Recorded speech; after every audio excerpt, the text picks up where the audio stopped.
So you want to know all the possible options you have in a van or on the road in general to pee, poop, or to stay clean in the shower, and you don't want to watch like 60 videos. Well, stay tuned because I did the research for you. And this is Huey. Let's start with our toilet options. The first option is to not have a toilet and to rely on the outside. When you do that, always be mindful of the leave no trace principles. Follow them. You should not shit within 200 feet of a water source, and you have to dig a 6-inch hole at least and cover it and disguise it and whatnot. And you should not use any toilet paper that you leave in there. You kind of got your hands full. You have to bring a shovel, you have to bring a plastic bag to put your dirty toilet paper, and you have to bring toilet paper. You could also, instead of toilet paper, use a bidet. There's portable ones. I actually have one. I've not really used it much yet at all, but I think those times are about to come. It's best to scout for areas beforehand and see if the ground is diggable, because some are just too rocky or weird and that doesn't really work. If you happen upon such a spot that is really not diggable, there is an alternative that might seem weird. Just use a dog waste. Use a dog waste bag and pick up your poop. I mean, it's kind of gross, but it's just as gross as dog poop. Hey, Huey, why not? Sit, no, sit, and shake.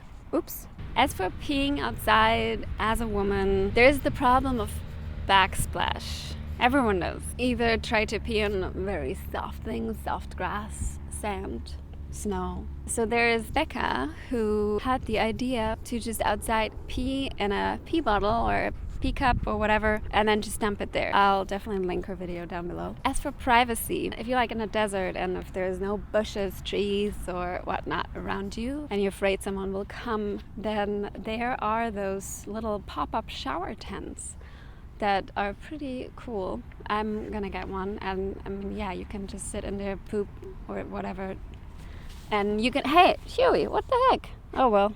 And then you can obviously also use them to shower. Now about peeing inside. There is the inside pee bottle. For men, they just take a 1-gallon iced tea jug, easy. For women, well, it's kind of like whatever works best for you. There's like different preferences on like how wide the mouth should be. Just make sure it is leak proof. You start in the back, seal the back, kind of like right behind everything, right, whatever tears when you give birth. That's where you start, and then you seal it a little bit to the front, but you never fully seal it. If it's like fully pressed on there, it's gonna go everywhere because of vacuum and stuff. You'll figure it out.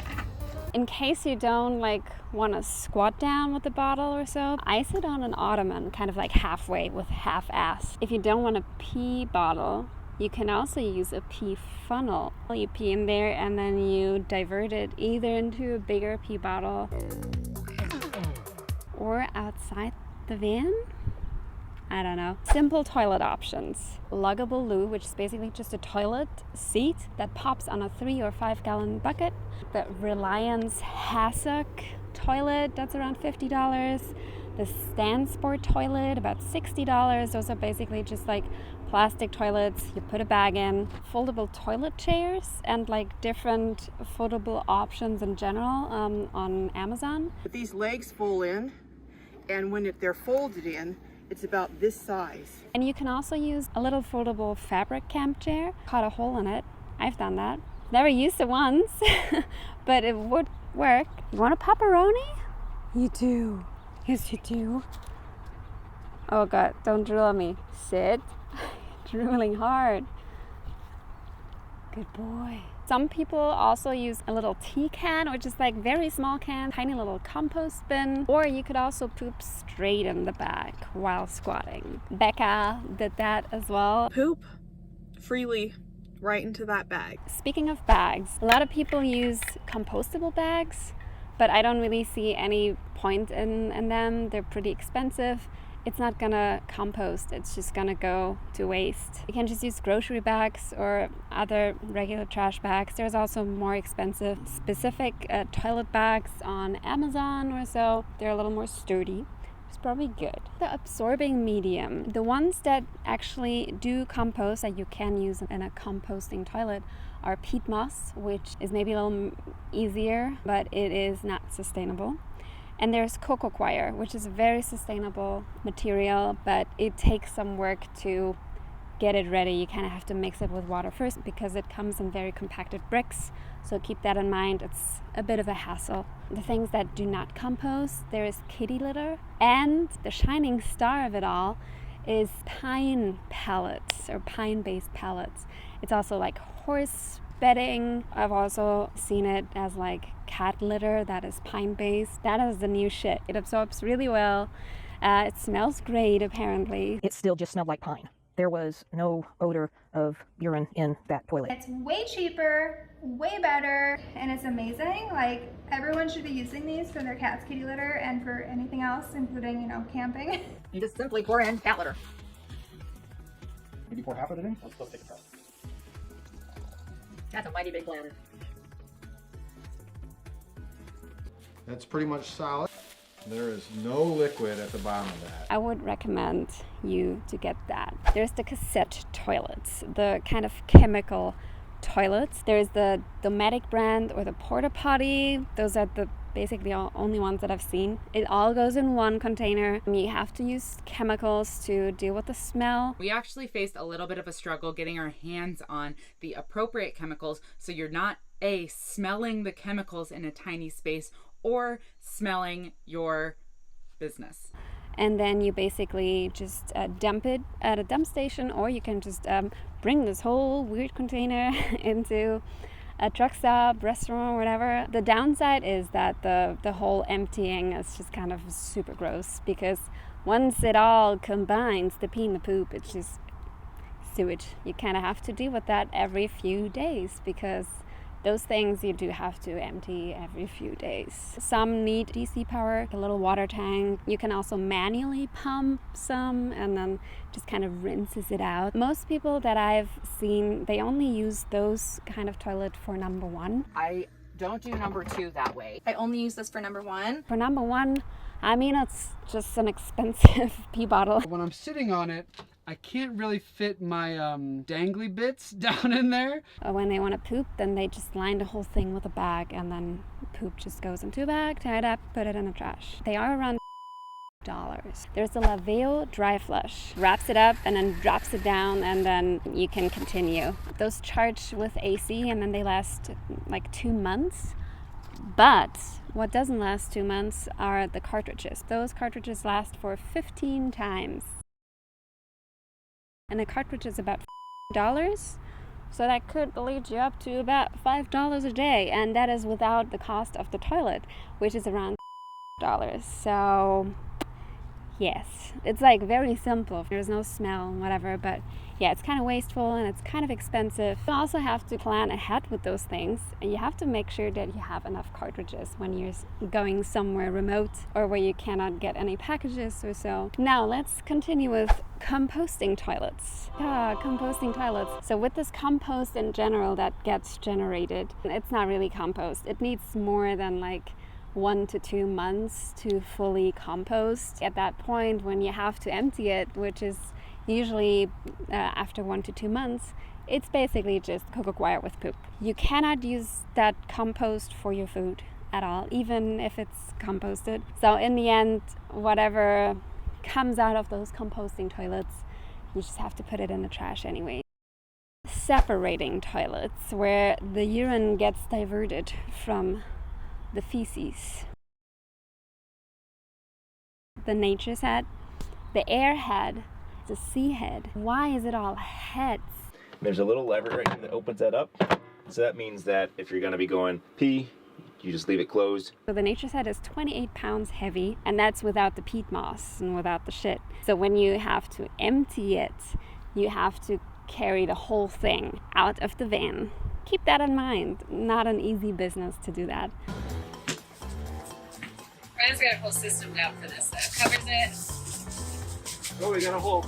The pee reservoir is see-through. It might look a little suspicious. They also need to be plugged into DC power constantly. There is a fan in there that pulls out all the stinky air, and there needs to be a hole in the van. That makes the installation also a little bit of a hassle. Plop and drop, just like that. It really doesn't smell. So every time you go poop, you have to churn your poop a little bit. There's like a little thing that spins it around.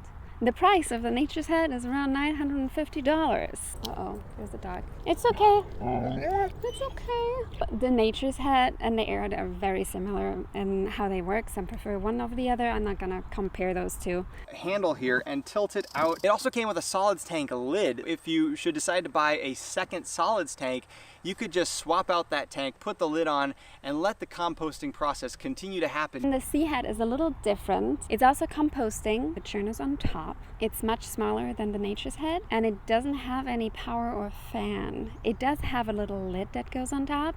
How good that lid is, I don't know, but it's much easier and more portable. The waste container is much lighter and easier to remove, so you don't have to take the whole toilet. You literally just take the waste container, but it doesn't compost as well, which also means that you have to empty it way more frequent. So the Sea Head is between $850 to $925. Then there's the Separett Tiny, which is kind of the new bro in the game. Damn, girl.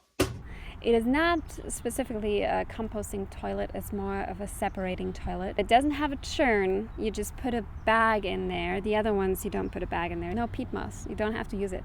But it does have a fan. There's a light indicator that shows you when the pee bottle is pretty much full. They cost at least also like $650. If you don't want to pay between $650 and $1,000 for a composting toilet, for all my European friends, Trobolo Wandago, the name is here.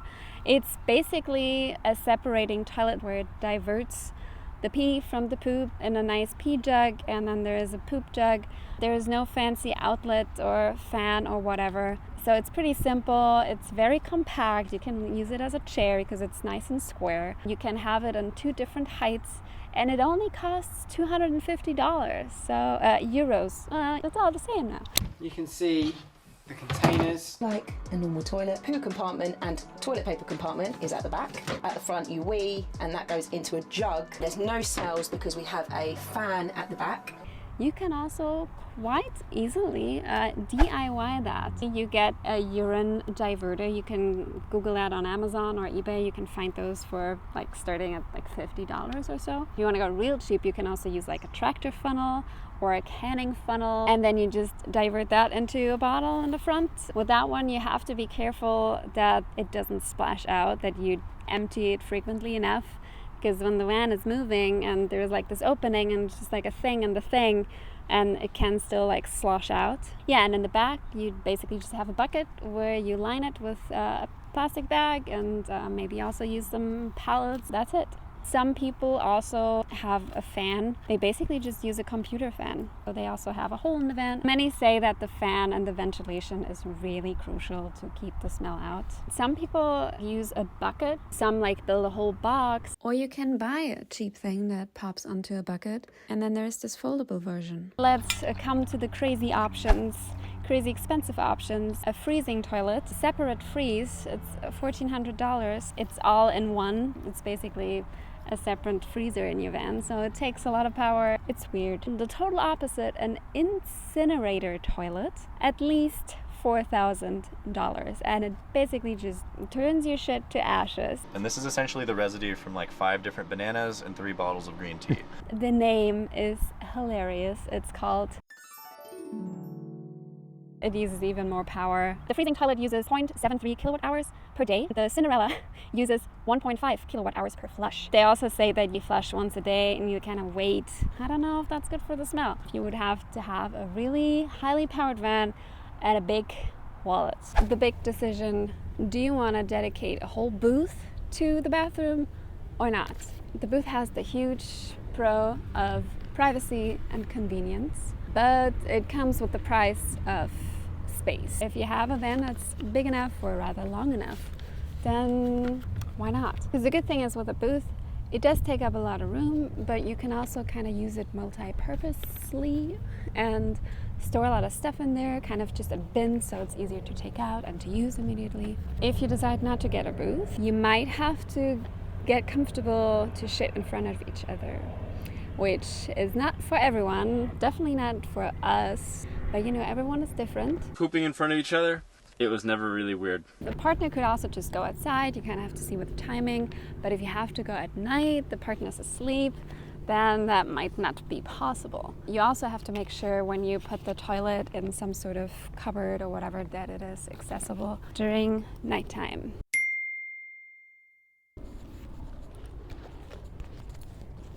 Hey, Huey, fuck! Come on! Don't dig on me! I just took a shower. Well, showers. Let's start with alternative pumps separated from the sink system. So a lot of indoor showers are just connected to the regular sink. There's like a separate hose or whatever, but it's all one pump and one system. But there's also options that don't have that fancy system to do something else. First of all, there are the gravity-fed showers, mostly solar showers. So there's the ones in the bag. I used to have that, and the ones that are just mounted on the roof, basically. They often can be pressurized. They have like a little valve. Then there are those weed sprayers. You have to kind of tweak some things, add a shower nozzle or a garden hose. Those are pretty nice too. And portable submersible shower pumps. There are some that are battery powered, and there are some that are like DC power, including a water heater. So like a whole complete system. For those, you can just like take a bucket from a lake with cold water. You just have like a separate little water source. When you want to shower inside, which I feel like most people probably want to do. So either you drill a hole into the van, but if you don't want a hole, there is basically just one option. I've heard about like kiddie pools. They take up a lot of space. This is kind of confusing. But the better alternative to them are dog pools. Everything is about dogs here. There are those foldable ones, which have even a little drain thing on the side, so you can just like swoosh it to the entrance and then just let it drain outside the van. You still have to be kind of careful, and then with the whole shower curtain, that's another thing. You have to like find a setup. And we have these hooks, super high-end, fancy schmick kind of thing. It is looking so good. These ceiling magnets hold amazing. And just put this on a little hook up there, little hook here. These are magnets. If you place it in the right spot, Gotta be able to go all the way around. If you want to drill a hole, most people have some sort of stainless steel or fiberglass or plastic shower pan, and some are kind of hidden in cupboards. Some are in the middle of the van. No. There's so many options. I'm just gonna show you some. Since it looks like a box, I can store stuff on it. All you have to do is pick up this ABS lid, and that exposes the shower pan itself. So what we did was we designed this box to where we could put a shower base in the bottom of the box. You have these inserts that you could put in where you'd put the soap and all the other goodies, and then we cut and recessed a hole in it so that way we could make a drain out of it. The whole box is completely flex sealed. Open this up, and it's on 330-pound drawer slides. This countertop actually lifts up, and I can pull this entire thing off.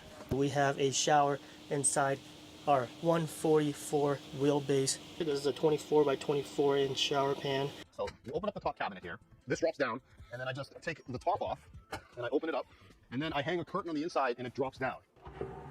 To have the shower in here, we've had these little L brackets made. The teak slats lift out. You can have a shower outside. This is quite a cute area, okay? I can sit here to work, and it's just nice to have a table. Okay, here I have a hanging rail. I keep my toilet in here. Everything in here is waterproofed.